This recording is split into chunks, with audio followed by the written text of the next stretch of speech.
If you're holding an orange sign, put it high in the air. If you're holding a purple sign, put it high in the air. If you're holding a turquoise-ish sign, put it high in the air. Okay, now everybody put your signs high in the air. I don't see a single one upside down. Good job. This is your reminder that you are about to hear an amazing speech. And when you hear the things that make you excited, what do you do with the signs in your hands? Put them high in the air and wave them like you really, really care. Okay, are we ready for the official stuff now?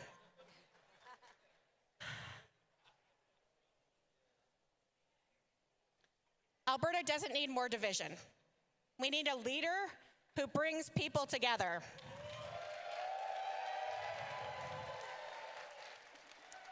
A leader who protects Tommy Douglas's legacy. Our legacy is one of strong public health care, listening, and caring.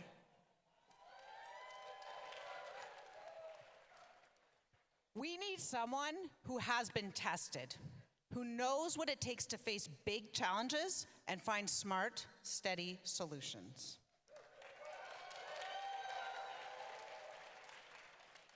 Someone who knows how to make bold, progressive change really happen.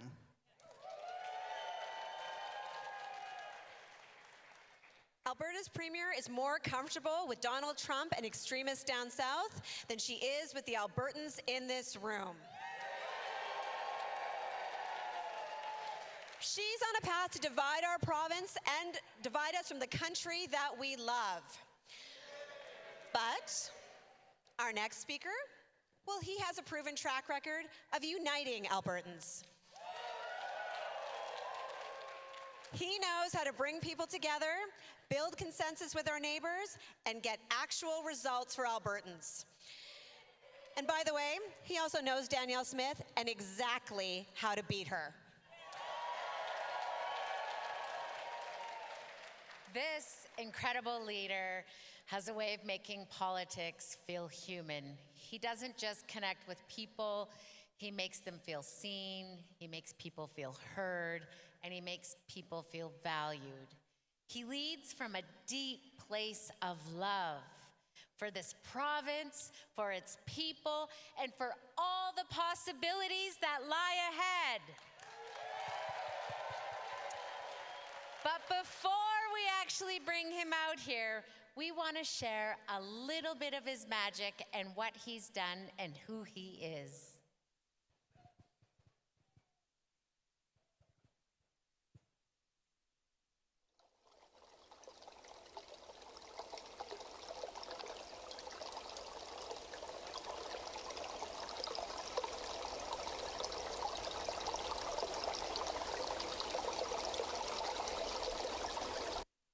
I tried to take a 4-year break and I got a 2-year break in, and here I am back at this again. Of course, we need you. Hey, it's great. Albertans are ready for a leader who can cut through the chaos. Someone with the courage to name the problems and the clarity to lead us toward real, lasting solutions. For over a decade, Naheed Nenshi has led Alberta's largest city, earning the global recognition as the world's best mayor. He made public transit more affordable with Canada's first sliding scale transit pass and championed transformative infrastructure projects. He helped bring bold ideas to life, positioning Calgary and Alberta as cultural and innovation hubs on the national stage. But what most Albertans know him for is his calm, steady hand, and tireless efforts during the most devastating flood in Calgary's history. Naheed Nenshi didn't just react, he led with unwavering focus and compassion. He mobilized resources, kept people safe, and guided the city through a rapid recovery. And throughout his time in government, he always moved with the knowledge that government is about the people. This is the leadership Alberta needs today. Someone who steps into the toughest challenges armed with both heart and strategy. Someone who believes in better and knows how to build it. Please welcome leader of Alberta's New Democrats and the next Premier of Alberta, Naheed Nenshi.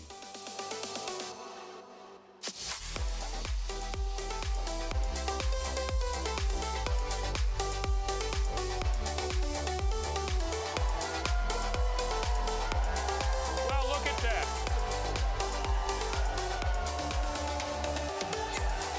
Thank you so much. How are you doing, convention?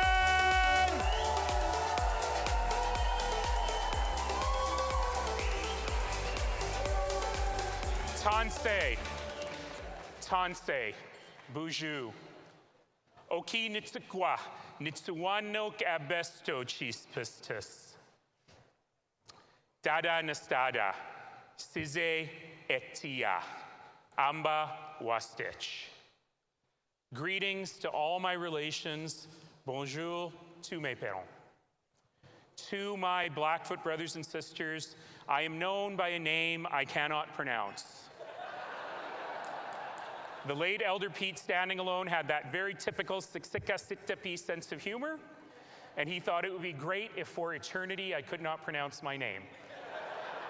His point being, no one can pronounce Naheed Nenshi, so ha. It's something like abestocispistis.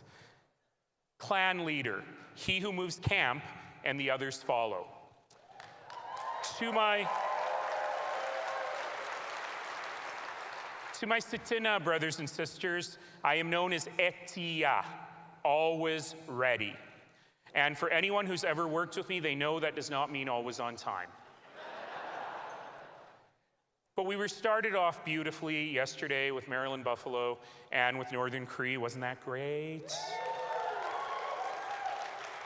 And I'm reminded, and I'll come back over and over again in the next few minutes we have together, I am reminded that we are built into this river valley, this extraordinary river valley which has always been here.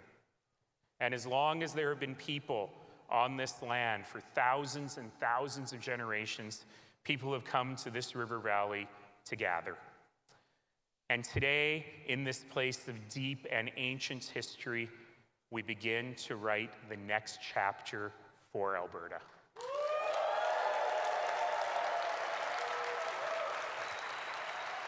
So first of all, thank you to those extraordinary 4 women you just saw on stage.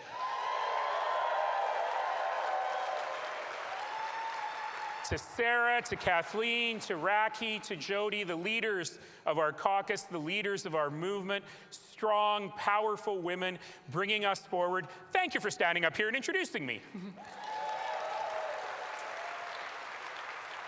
And the hard work that went into that video reminds me of the hard work that goes into this convention. So first of all, how great does everything look? It's amazing. So thank you so much to the staff and volunteers who created that video, but broadly to all the staff and volunteers who are making this the largest convention in Alberta New Democrat history, the best convention in Alberta New Democrat history. And that doesn't happen without all of their work. So, you know, I was watching that video from backstage, and I noted 2 things. Number 1 was, gosh, that's a lot of cowboy hats for an Edmonton audience.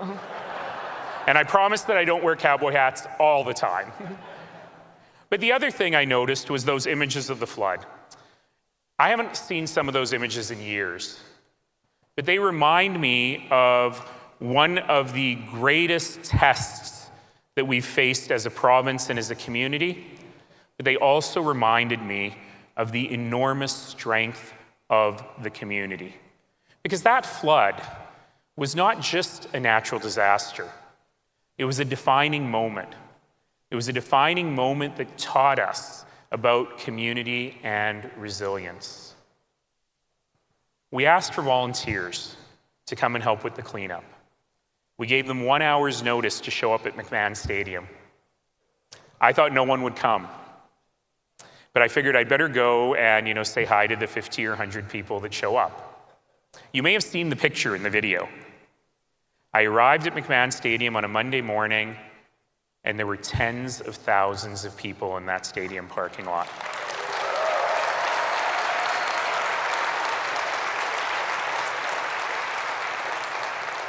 Now, I will tell you that we were not expecting that.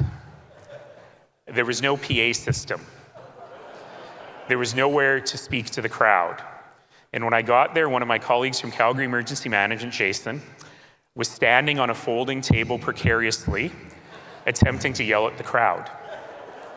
And at that moment, I probably added value for the first and only time in my political career, because I noticed he was standing next to a fire truck. So I had the firefighters unroll the window, and I reached into the fire truck and pulled out the radio. You know, the voice of God, pull over now. And Jason got off the table, and I got up on the table, and I was talking into the radio, and Jason yelled up at me, "Send them home. We've run out of forms." I'm about to talk a lot about public servants and how great they are, but sometimes public servants can get a little public servanty. And I said, "I'm not sending them home." So I looked out at this crowd, and I looked across the crowd. Thousands of people. There were people in work boots and coveralls. There were people in flip-flops and tank tops. And they were united by one thing. They were united because every one of them was asking that most Canadian of questions, that most Albertan of questions: how can I help?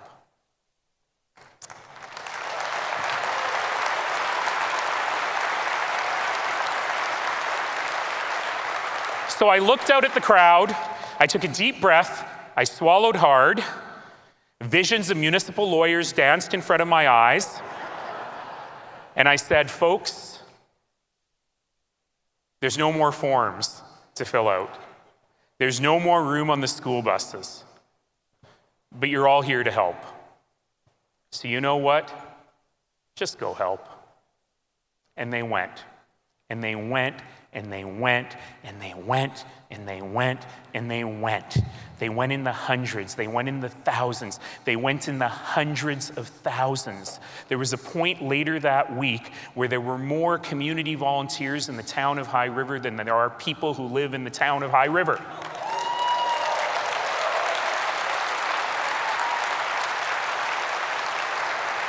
Strangers showing up with shovels to clear mud from basements, neighbors who'd never met, hauling wet, dirty, sodden carpet from people's basements, stepping in without question just to help. But I get ahead of myself. Let's back up. When that flood hit, I was out of town. I was in Toronto. Imagine getting a call very, very, very early in the morning while you're making a speech in Toronto. The story is that my then Chief of Staff, Chima, who's in the room with us today, was sitting in the audience, and I'm giving the speech, and he's got a terrible habit. He's never present. He's always on his phone. And, oh, I just saw him put his phone down. And it'll last for 2 minutes. And so I'm standing up there, and he's on his phone, and at some point he stands up to go take a phone call. And I'm like, I am making a fantastic speech up here, buddy. And then I realize it's 5 o'clock in the morning in Calgary. Who is he talking to? And of course, I get off the stage, he talks to me, and I realize that we're about to call the first ever state of emergency in the history of the city. That many of our citizens are in terrible danger. But the public servants were there. They were there. I still have this image in my mind like it's a movie of a young woman engineer coming into a room of a bunch of men standing around a table trying to figure out what to do. And she throws these maps on the table and she says, "You don't know me, but I've been studying the floodplain, and these are the maps that I have created, and this is the evacuation you have to do." And they looked at this young woman and they said, "That's 100,000 people who have to be evacuated. That's the largest evacuation in wartime history." And she said, "Yes, and you have to do it." And I can't even imagine how many lives she saved because of that.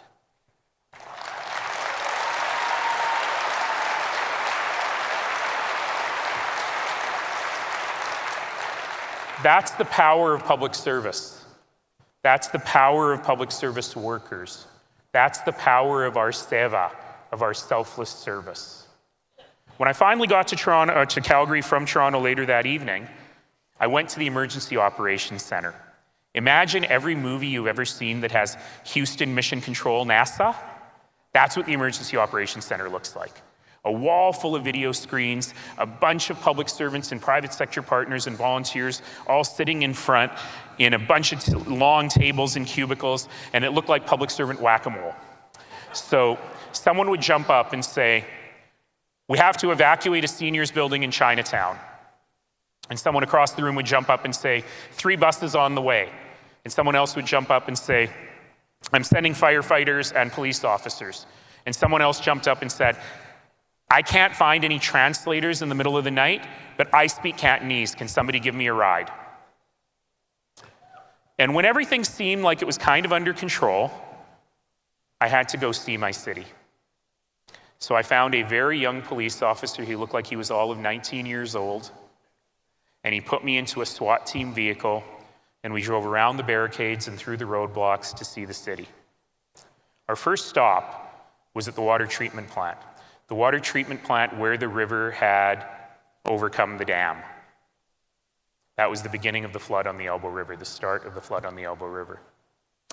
And I went there and I saw 3 kind of rugged guys, and they had huge push brooms, and they were physically pushing back the water with their strength and with their bodies, because they had to keep the water supply safe for citizens. And they did. Later that night,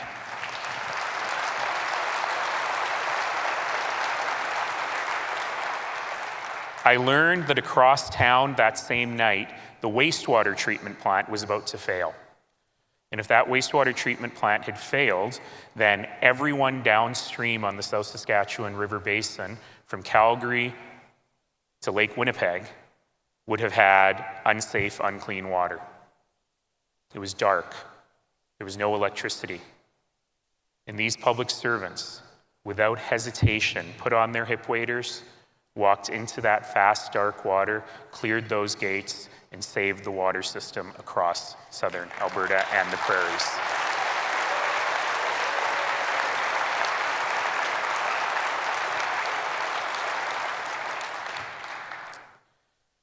I then went to the banks of the river, the northern banks of the Bow River, that river that I have always known, that river that is a part of my DNA and a part of my bloodstream. And I had never seen it so high, so loud, so dark, and so angry. And for the first time, I was scared. I was scared about the power of nature. I was scared for what would be wrought upon all of us and all of our neighbors.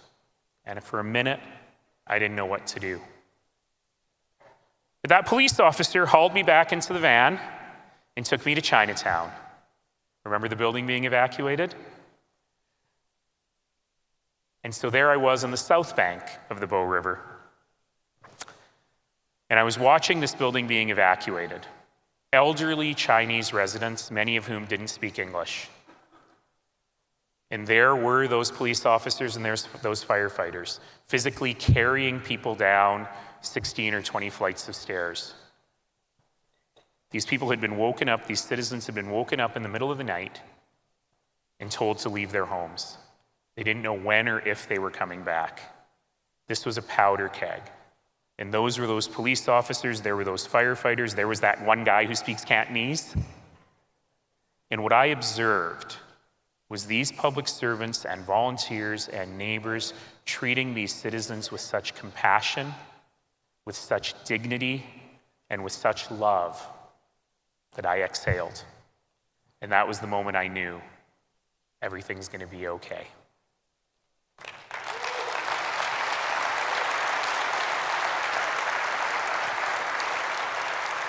Because I knew in that moment, with absolute crystal certainty, who we are as Albertans and who we are as Canadians. and how we can always rely on one another. It was parents, grandparents, students, trade workers, hospitality workers, nurses, teachers, retirees, bankers, folks from every walk of life grabbing whatever they had, boots, buckets, shovels, and they just showed up.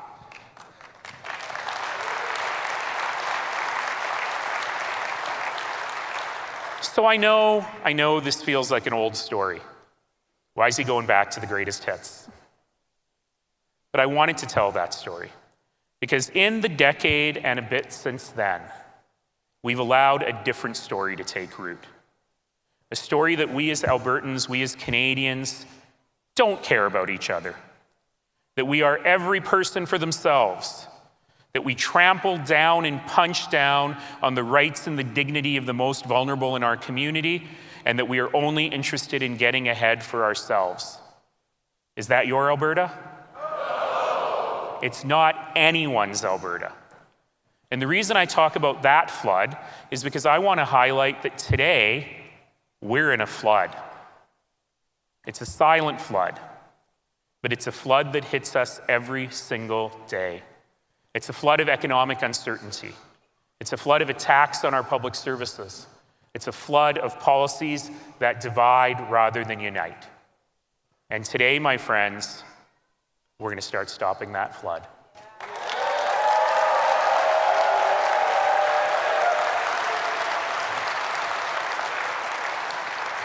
But let's be clear. Many Albertans are struggling right now. We have the fastest climbing unemployment in the country. Trump's tariffs have meant mass layoffs in industries across this country, affecting us and affecting our fellow Canadians. Just 2,000 more layoffs at the GM plant in Oshawa today. And what does our premier call this? She calls it a big win.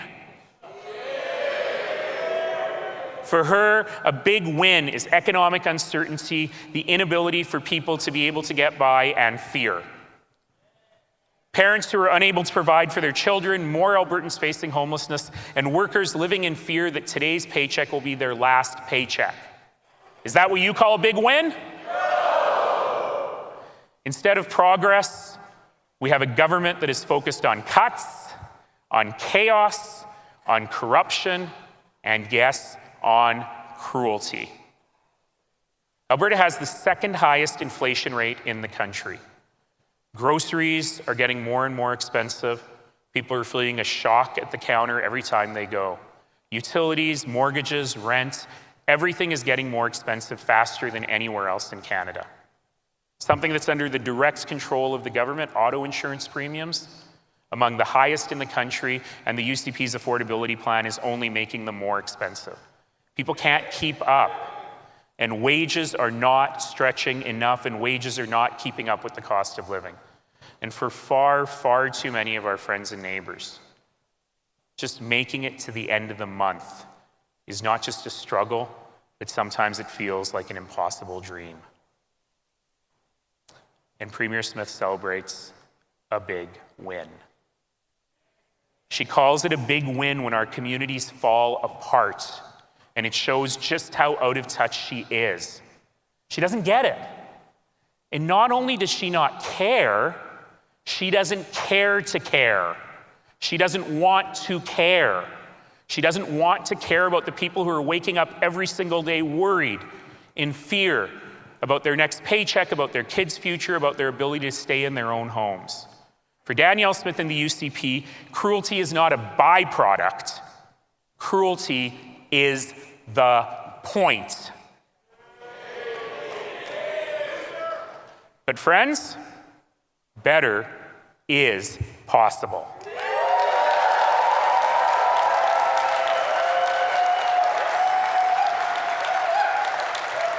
Because we have a better alternative.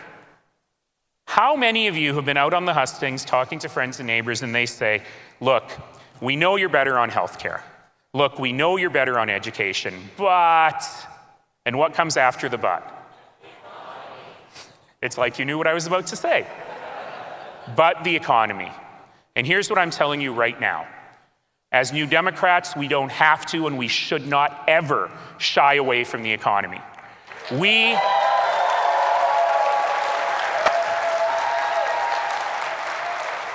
have a better offer than the incompetent, unethical UCP.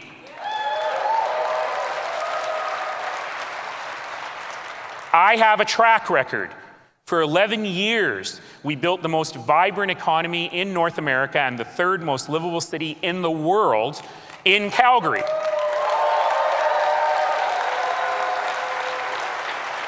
We attracted industry and business from around the world to create their national and international head offices across industries in Calgary. We attracted the best talent in the world to come and live beautiful lives in Calgary, a great place to make a living, a great place to make a life. We have the track record, and we know we can build a better economy for families, for workers, for kids. We can help everyone thrive. We can help everyone be prosperous.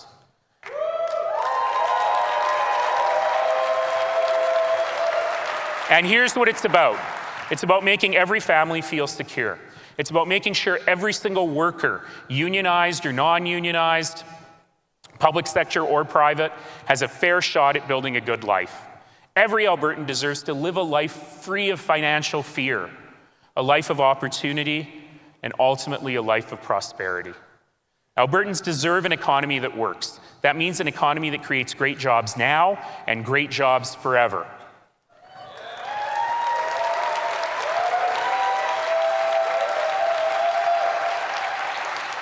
It means supporting, not being ashamed of, Canadian energy in all its forms, conventional, unconventional, and renewable.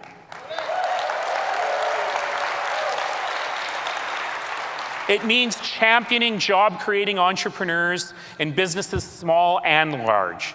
From my parents' laundromat in Forest Lawn, the Forest Laundry, to those giant businesses that I help build around the world, including multi-billion-dollar net zero petrochemical plants. It means helping farmers and ranchers feed the world from the best soil in the world.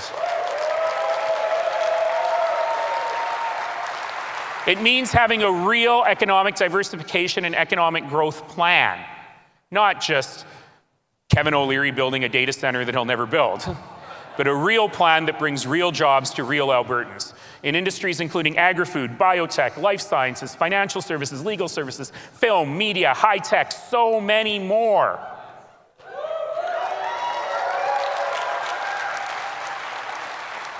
And it means showing our neighbors that we treat every single tax dollar as a sacred gift that has to be stewarded with enormous care.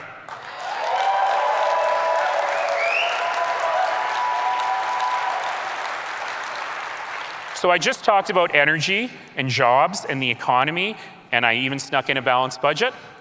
So you might be forgiven for asking, wait a minute, does he know he's at the New Democrat Convention?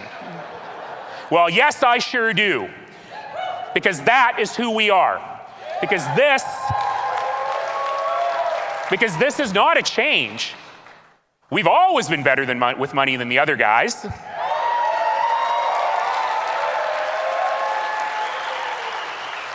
And friends, let us never forget one thing. The party of workers is and has always been the party of jobs.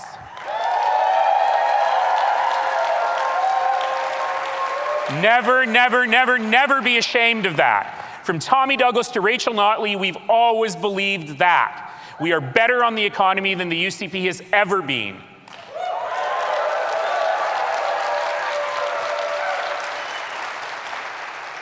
So when they say, but the economy, you tell them that. The promise is very simple. Every single worker deserves to get home safe every day with more than enough money in their pockets to support their families.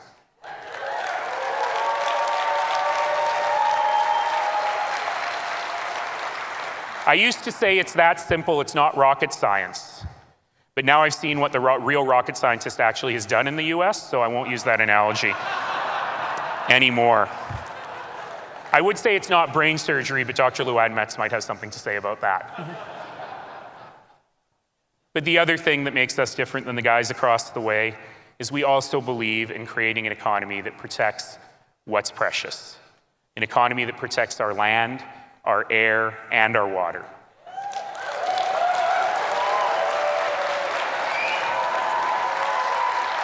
An economy that protects our landscapes that can't be replicated anywhere else in the world. You know, lately in politics, we don't hear much about the environment. It's just kind of not part of the political conversation right now. But not for us. For us, we know that a healthy economy needs a healthy environment.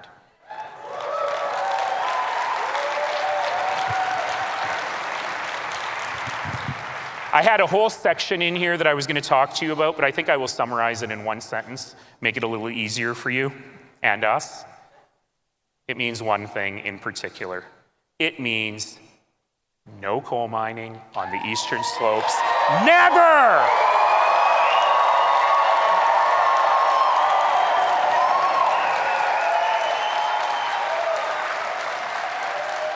Or as my clever folks who work with me say, they're ours, not mine.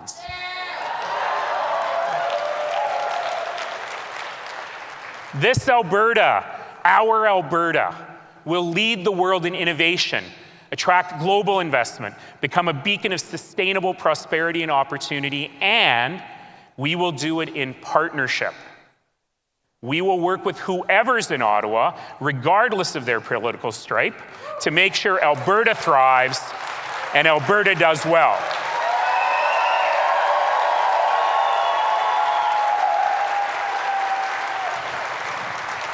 I've proven that in my political career. I've worked with 6 premiers, 14 ministers of municipal affairs, and 2 prime ministers.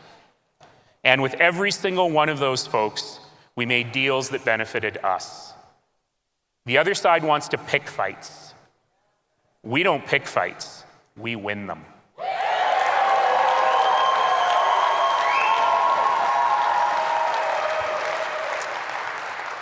Many of you will know my life story. And much to my own embarrassment, you saw me get interviewed yesterday by Marshall Gans and tell a bunch of my life story. But what you know is that my family grew up quite poor. Sometimes, as I often say, sometimes we were poor, sometimes we were very poor. I know what it means to not know how you're going to make it to the end of the month. I know what it means to rely on friends and strangers and family to help you with the groceries. But there was one thing. There was one thing that no matter how tough things were for my family, we knew we never had to worry about. We knew that if, God forbid, someone was to fall ill, the public health care system would be there for us. And we knew that we would never have to worry about falling into financial ruin just because somebody got sick. And no, Premier Smith, people don't get sick because it's their own fault. But right now, we have a healthcare system in this province where healthcare workers struggle to make that promise real every single day. For years, we've been talking about a healthcare system that is at the brink of collapse. But in far too many communities in Alberta, the healthcare system has collapsed. And the only thing that has kept us going is the strong backs, strong hearts, strong minds, and strong hands of our healthcare workers.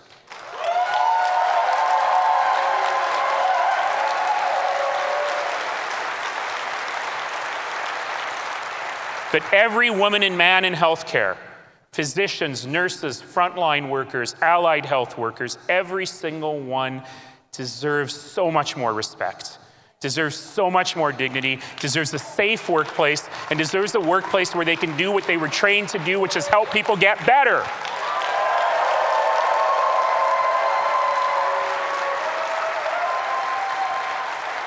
Instead, we have a premier who's cutting critical services, who's sowing chaos, who's disrespecting workers, and who's moonlighting as one of the most corrupt business people in the province. And you've all had a front row seat to this over the last 3 months. It's only been 3 months. as we play out in the biggest scandal in this province's history, corrupt care. And if that's not enough, she's showing yet again that cruelty is the point. Who takes away popsicles from kids battling cancer? Who thinks that that will actually cover up your own incompetence? Just imagine wasting hundreds of millions of dollars on Turkish Tylenol nobody wanted or needed, on bloated contracts handed out to your friends and your insider buddies, on warehouses full of substandard personal protective equipment that will not protect frontline workers that you bought from people who've never made it before who happen to be UCP donors. Imagine that. You don't have to imagine because that's what we have. While people across the province languish, waiting for urgent surgeries to ease their pain or to keep them alive, where 1 million of our neighbors don't have a family doctor, where you don't know if an ambulance will be able to come pick you up to take you to an emergency room that may or may not be open. And then you think, you know how we can distract from this? You know how we can fix it? Let's take away the popsicles. But friends, better is possible.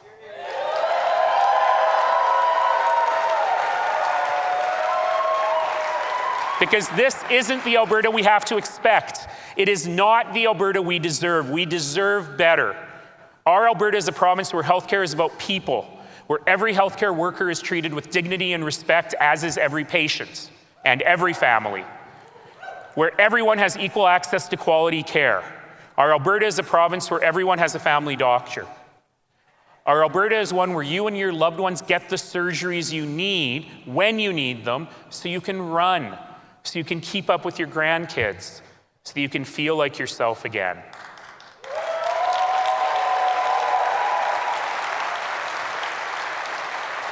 Where Albertans in rural communities aren't left to fend for themselves, aren't told, drive to the nearest big city when you need help, because we've invested in equitable health care in every part of this province.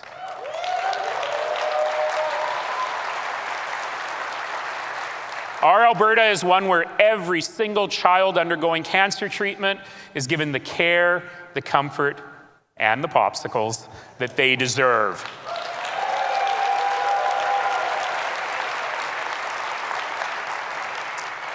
If you saw the video last night, you will have seen another thing I often say about my upbringing. It could have gone so wrong. It could have gone so badly. I could have been trapped in a cycle of generational poverty, or like so many other young men who are newcomers to this country, I could have drifted into a life of meaninglessness, a life of crime or violence. Our family could have ended up in a place of addiction or mental health challenges. It didn't happen. It didn't happen because we lived in a community that had a stake in our success. We lived in a place where people wanted me to succeed. And every single thing I have, every single thing I am, every single thing I have gotten in this life is because of one thing, and that is public education.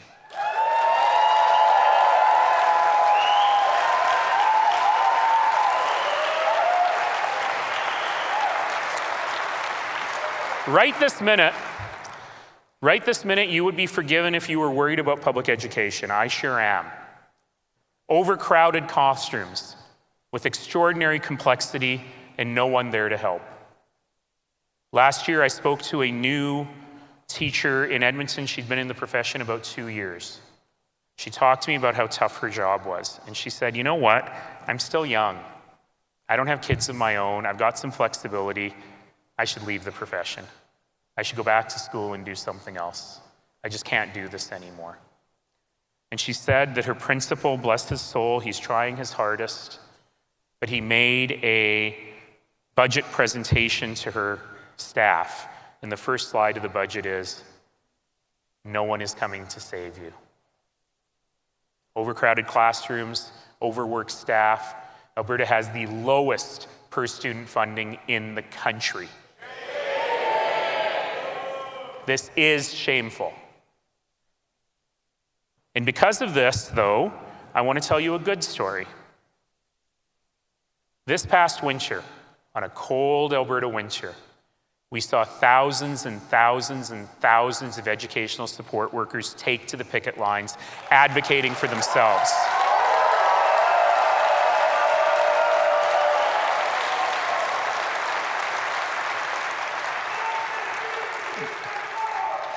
They were advocating for themselves, certainly, but they were also advocating for their fellow educational staff, and most important, every single person on those lines was advocating for the children of Alberta.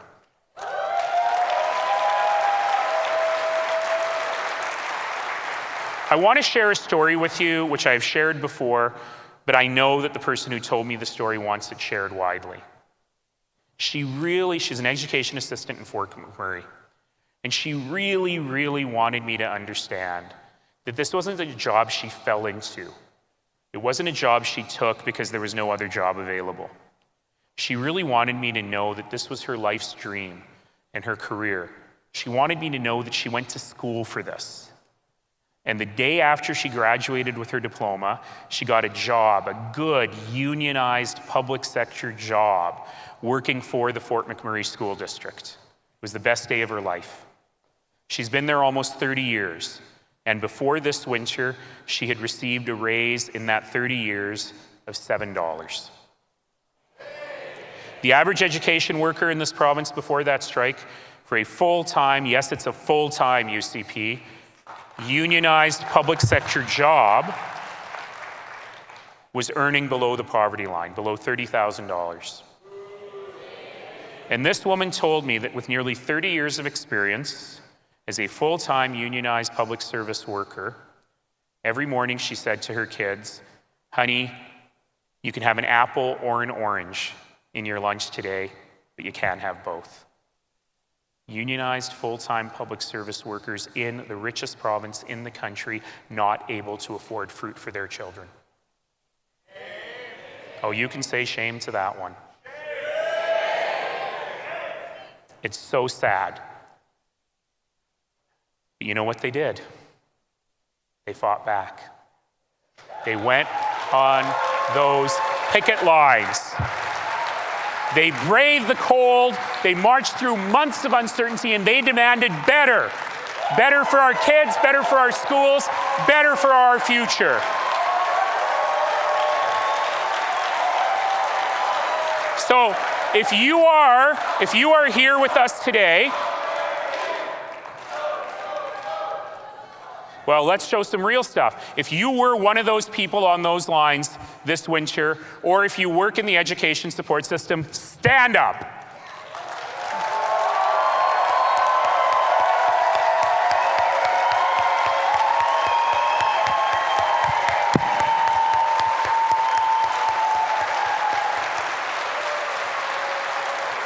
Because, folks, you demanded better, and you won.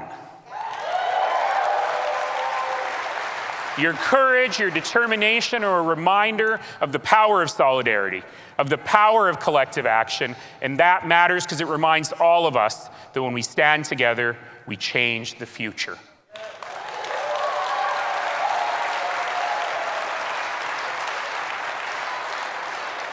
But you know what, folks?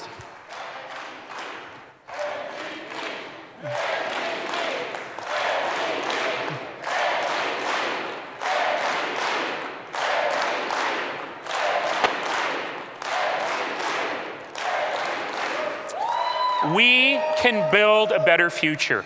It's not out of touch. We don't have to settle for what the UCP gives us. We don't have to settle for their wastefulness that does not reach the people who need the services. We can have a future that looks like a fully funded education system, where teachers, support workers, and students have all the resources they need to thrive. Where kids look forward to going to school every day because they know they'll be seen, they'll be cared for, they'll be uniquely nurtured. Where Indigenous children know that they will get the very best education in the world, regardless of where they live in this province. We're children who feel like they might be different or they might not be like everyone else, which is to say, every child. Don't have to ask, after you push down on the most vulnerable trans kids, am I next?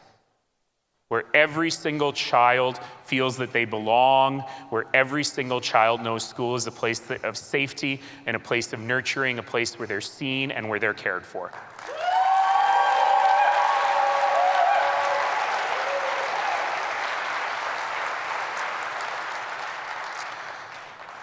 When my folks came to this country, they didn't know a thing about it.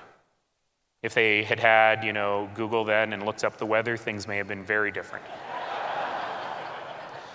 They didn't know a thing about it. But they knew something. They had an unwavering faith deep, deep, deep down. And they knew that if they gave up everything they knew, if they gave up all of their comforts, if they gave up where they came from and came to this new place, they knew that this country would give their kids a better life. And it did. And they were right. Because people have worked hard to build this place. In this river valley for thousands of years, people have gathered. For the last 200 years, people have come here from every corner of this broken world, earth. And they've come here to build this place. They've built it with kindness, with compassion, with empathy, with mercy, with love. And you know what? This big, messy, chaotic, bruised, sometimes broken, cold, scrambling, did I mention cold? But ultimately beautiful and hopeful place because of that work has become the very best country in the world, in human history.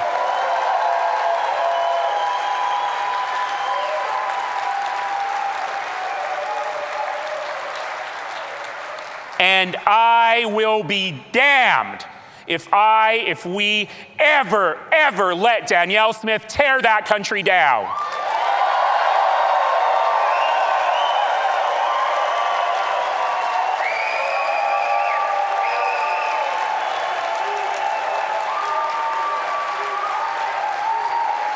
Canada is worth fighting for. And as Albertans, we will continue to fight for this nation. We've been having a big debate in the office in the last couple of weeks on whether I can say a particular declarative sentence. And I've been hesitating on saying it. I prefer to leave the question out there. So now I'm going to ask you the question. Is Danielle Smith a separatist? Should Alberta leave Canada?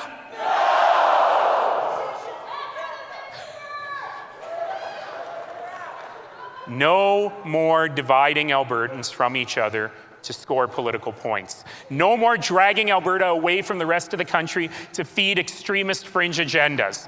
No more.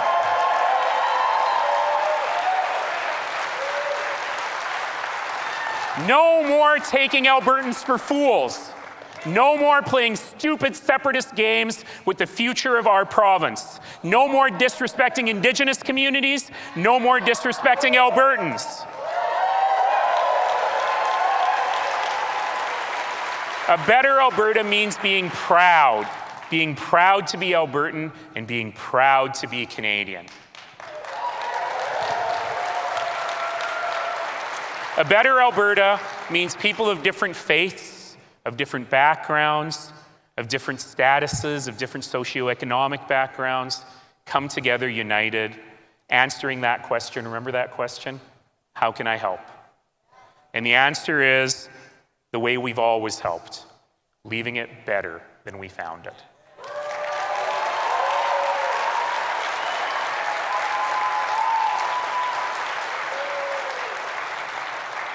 You know, as a person of faith myself, I talk to lots of people of faith. So I never imagined in my life that I would end up at the pulpit in a Jewish synagogue, at a Sikh Gurdwara, at a Hindu mandir. Probably the best of all was the day when Knox United Church in Central Calgary invited me to deliver the Easter sermon. And I said, I get that it's the United Church, but that's a little too ecumenical. The Palm Sunday one was pretty cool, though. I talked about how we as people of faith entered the city as Jesus entered the city. And people were like, is that guy? How does he? Anyway. But what I always say to people of faith and people without faith is that we have so much more that unites us than that which divides us. That idea of leaving it better than you found it. But more important, that unifying thing that unites all of our hearts in this place is that every single person, regardless of their background, their faith, where they come from, how they worship, whom they love, every single person on this land deserves a life of dignity.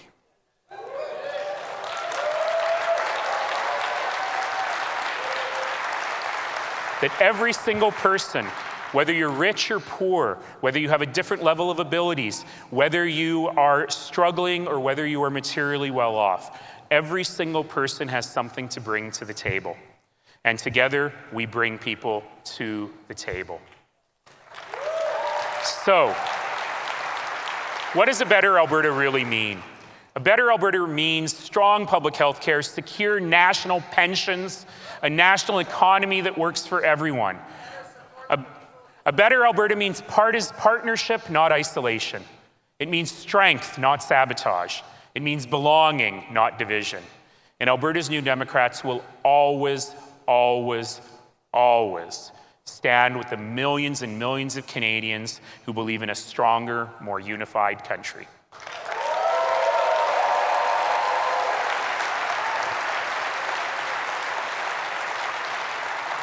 That's the Canadian promise, and we will not allow Premier Smith to break that promise. So to Premier Smith, I'm talking to you directly now. Stop playing games.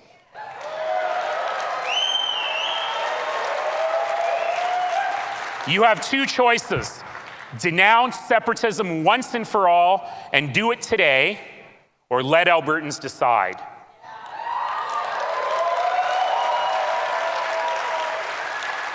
You want a referendum? You want a referendum? Stop playing us for fools. Stop pretending that it's a citizen-initiated process and you're just standing around watching. We're smarter than that. And by the way, let me tell you, this is not what I was going to do today, but you know, we've got time. I've had a weird life, and one of the weird things about my life is I'm a bit like Forrest Gump. I always find myself in places where important things are happening, and I'm like, why am I here? I happened to be in the room when then UK Prime Minister David Cameron made a speech announcing he was going to host a referendum on Brexit. And it was very clear in that speech that he was just doing it to satisfy the loud fringe elements of his party, and he never ever thought it would pass. And we know what happened. The greatest economic and social calamity to hit that great nation in history. Does this sound familiar? So I'm going to say this very, very clearly to Premier Smith. You want a referendum? Give us the referendum now.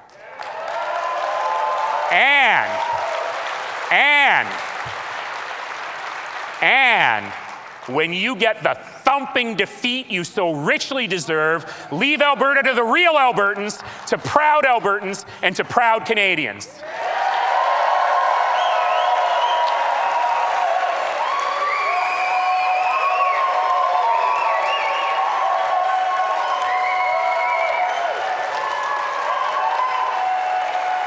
You know, friends, you know, you've heard me say this so many times. For too long, politics have been mired in division, sowing doubt about our ability to unite for the common good. But we know that when Albertans come together, there's nothing we can't overcome. And the time to overcome is today, because Alberta is too important to wait. Our challenges are too urgent to wait. The time to act is now. The time to engage is now. The time to mobilize is. The time to advocate is. And most important, the time to believe is right now. You know, look, Alberta's New Democrats are very proud to be the largest official opposition the province has ever seen. It's something to be proud of. But I want to be clear. Our life's work is not to be the biggest opposition Alberta has ever seen. Our life's work is to be the best government Alberta has ever had.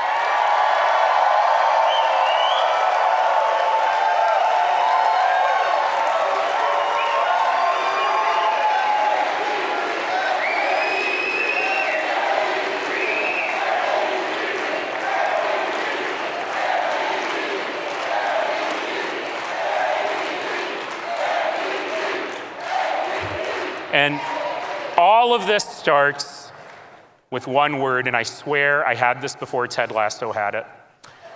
It all starts with one word: believe.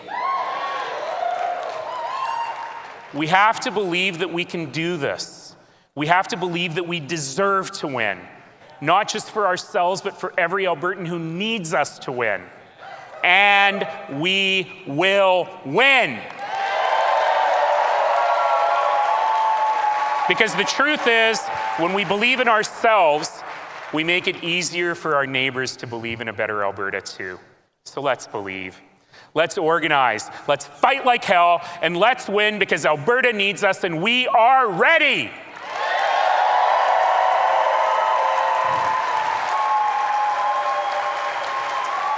Friends, I want to take us back just for a moment to those days in the summer of 2013.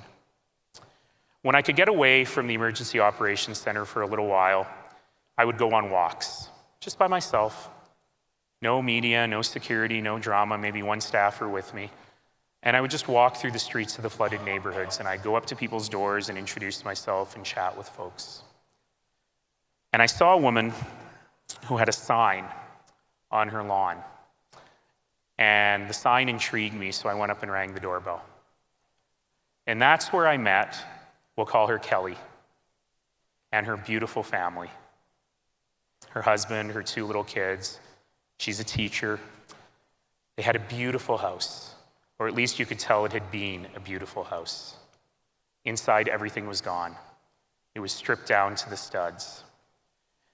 And Kelly, who was strong, she was a teacher, they have to be strong. She shooed away her husband and kids so she could talk to me. And she let her armor slip just a little bit. And she said to me, "You know, Mayor, this is so hard. We've lost so much. You know something, Mayor? All these people have come to help us. And look at my kitchen. I don't have dishes, don't have cutlery, I don't have a fridge or a stove. I have no way to prepare a meal for my family. But you know what, Mayor? Tonight for dinner, you know what we had? We had hot shepherd's pie that someone had dropped off. And that's why I put that sign on my lawn. We lost some stuff. We gained a community."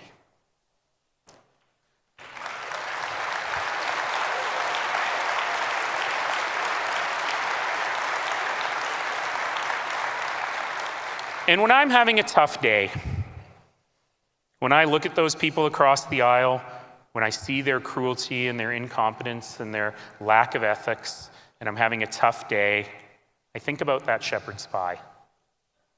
I think about the hands that made it, that pulled the potatoes out of the boiling water and peeled them and mashed them up, that dumped the whole thing into a casserole dish, that stopped for a second to think, I am never seeing my casserole dish again. But that's okay, because I'm gonna wrap this tightly in aluminum foil, and I'm gonna go to one of the flood-ravaged neighborhoods, and one day, right now, a family that hasn't had a hot meal in days is going to have this shepherd's pie. Because that's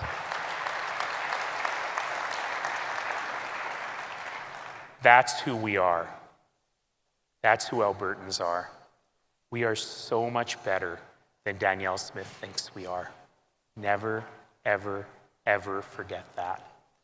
And today we start building better. Better starts when we look around this province and we don't see just challenges, but opportunities. Opportunities to rebuild, to restore, to renew the Alberta we know is possible. Better starts when we look beyond the floods and the fires to see the neighbors. The neighbors who carry sandbags, cook hot meals, and open their homes. Better starts when we remember that our greatest natural resource is and has always been each other. Better starts when we invest in our people, our workers, our families, our children. Better starts when we invest in classrooms that nurture, in hospitals that heal, in communities that believe in each other. Better starts when we refuse to be divided, when we stand shoulder to shoulder with our neighbors and we say, not on our watch.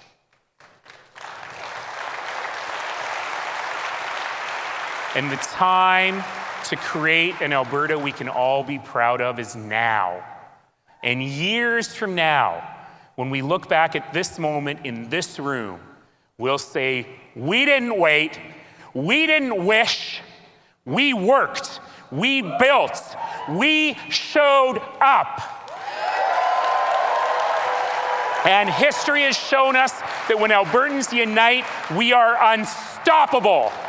We organize, we persevere, we effect change, and starting right here, right now, we make history.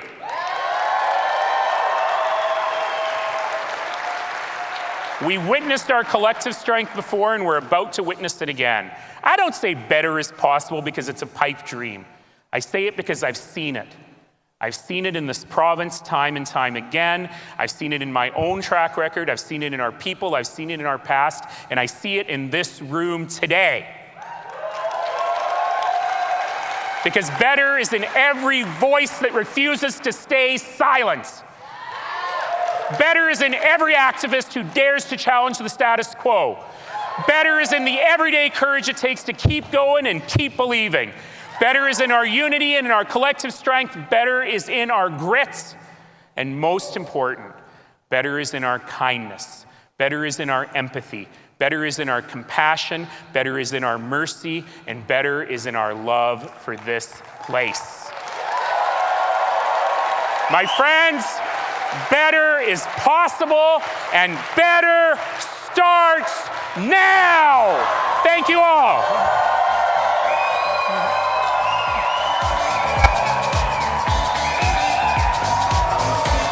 Thank you.